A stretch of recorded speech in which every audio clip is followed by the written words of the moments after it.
Kumar PG. Shri Ram ji 3 minutes. धन्यवाद मान्यवर कि आपने मुझे शिक्षा मंत्रालय के कार्यक्रम परिचर्चा पर बोलने का अवसर दिया। साथ ही मैं आभार व्यक्त करता हूं अपनी पार्टी की मुखिया आदरणीय बहन कुमारी मायावती जी का, जिन्होंने अपने 4 बार के शासनकाल में उत्तर प्रदेश को शिक्षा के क्षेत्र में अग्रणी बनाया। और साथ ही मैं नमन करूंगा सामाजिक परिवर्तन और शिक्षा के महानायक महात्मा ज्योतिबा फूले और भारत रत्न बाबा साहब डॉक्टर अम्बेडकर को।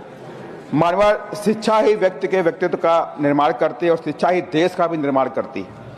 मानवर, बहुजन महापुरुषों में महात्मा फूले का बड़ा योगदान शिक्षा के लिए है।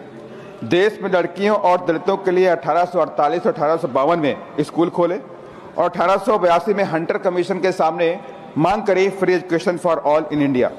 वहीं बाबा साहब डॉक्टर अम्बेडकर ने भी 20 जून 1946 को से बात नहीं करें, सुने, सोसाइटी बनाकर के सिद्धार्थ कॉलेज आर्ट्स कॉमर्स और साइंस मुंबई में खोलने का काम किया और अपने उपदेशों में कहा भी, एजुकेट योरसेल्फ। बाबा साहब और महात्मा फूले की विचारधारा पर चलकर उत्तर प्रदेश में आदरणीय बहन जी ने कई विश्वविद्यालय खोले। गौतम बुद्धा विश्वविद्यालय, डॉक्टर शकुंतला मिश्रा विश्वविद्यालय, मानव कांशीराम साहब उर्दू फारसी विश्वविद्यालय, छत्रपति साहू जी महाराज यूनिवर्सिटी विश्वविद्यालय के साथ लगभग 5000 primary school, degree college, inter college, ITI college, engineering college और मेडिकल कॉलेज भी खोलने का काम किया। साथ ही गरीब बच्चों को 0 फीस पर एडमिशन का आदेश देकर सुनिश्चित भी किया। आज तक देश में उत्तर प्रदेश पहला राज्य बना जहां पर 0 फीस पर एडमिशन गरीब बच्चों को दिए गए। मानवर, इसके साथ ही स्कॉलरशिप और फेलोशिप जो कि कई महीनों आज नहीं मिल रही है नई शिक्षा नीति में, वो टाइम पर उनको मिलने का काम किया। यहाँ तक कि बच्चों की शिक्षा के प्रोत्साहित करने के लिए माता सावित्रीबाई फूले शिक्षा मदद योजना शुरू किया। लाखों बच्चियों को साइकिल और 25,000 रुपए का चेक दिया ताकि बच्चियां 10th और 12th की शिक्षा को ग्रहण कर सकें। मान्यवर, आज सरकार की शिक्षा नीति में देश का गरीब बच्चा शिक्षा से महरूम हो रहा है। सरकारी स्कूलों में शिक्षा का स्तर काफी गिरा हुआ है। शिक्षक स्कूल जाते ही नहीं, सिर्फ सैलरी लेने जाते हैं। अभी हाल ही में एक न्यूज आई कि मध्य प्रदेश की शिक्षिका विदेश में रह रही थी, लेकिन उस सैलरी ले रही थी अपने सरकारी डिपार्टमेंट से। माननीय, मैं सरकार से कहना चाहता हूं आपके माध्यम से, स्कूलों में परफॉर्मेंस बेस्ड प्रमोशन शिक्षकों का तय करना चाहिए। अगर आपकी परफॉर्मेंस नहीं है स्कूल के चाहिए तो आपका प्रमोशन नहीं होना चाहिए। क्योंकि अभी हाल ही में आपने देखा भी मानवर कि दूसरी तरफ प्राइवेट स्कूल भी देखिए, प्राइवेट स्कूलों में फीस इतनी बढ़ी हुई है कि गरीब आदमी, मिडिल फैमिली प्राइवेट स्कूलों की फीस अफोर्ड नहीं कर सकता। अगर कर भी लिया तो उनके कोर्सेस इतने ज्यादा कॉस्टली होते हैं, महंगे होते हैं कि वो बच्चे सोच भी नहीं सकते कि अपने स्कूल में पढ़ाने की बात करें। महोदय मानवर, आपके देश के अंदर हम बात कर रहे हैं 1 नेशन 1 इलेक्शन होना चाहिए।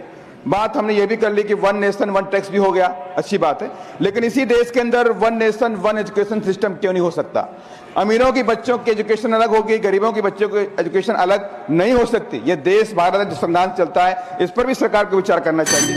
साथ ही मैं लास्ट में खत्म कर रहा हूं, मौखिक परीक्षा और वाइवा से पूरी तरह से खत्म करनी चाहिए, क्योंकि इसमें तमाम द्रोणाचार पद्धति के टीचर लोग दलितों, पिछड़ों, आदिवासी बच्चों के साथ में अन्यायपूर्ण दुर्भाव करते हैं। IIT, IIM, मेडिकल कॉलेजेस के अंदर गरीब बच्चों की शिक्षा फ्री कर देनी चाहिए ताकि इनके बच्चे पढ़ाई पूरी कर सके, क्योंकि तमाम SC, ST, OBC के बच्चों को शिक्षा से महरूम होना पड़ रहा है। राइट टू एजुकेशन, अभी हमारे कई साथियों ने बोला,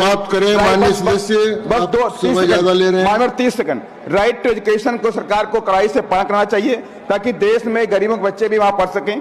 देश में पॉपुलेशन के हिसाब से स्कूल, कॉलेज, यूनिवर्सिटी भी खोलने की जरूरत है। मानवर, मैं लास्ट में एक बात और कहूंगा, ऑनलाइन एजुकेशन का चलन चल रहा है, लेकिन ऑनलाइन एजुकेशन भी बच्चों के लिए बहुत खतरा है कि बच्चे ऑनलाइन बहुत सारी वो चीजें देख लेते हैं जो उनको उस उम्र में नहीं देखना चाहिए। इसको भी देख के सरकार को कोई ना कोई पॉलिसी बनानी चाहिए। साथ ही मैं लास्ट में एक बात करना चाहूंगा, खत्म करना चाहूंगा, सरकार को शिक्षा मेला या शिक्षा का महाकुंभ की व्यवस्था भी करनी चाहिए ताकि इस देश के नौजवान शिक्षित होकर के उस महाकुंभ में जाए, अपने शिक्षा को ग्रहण कर। संजय कुमार झा।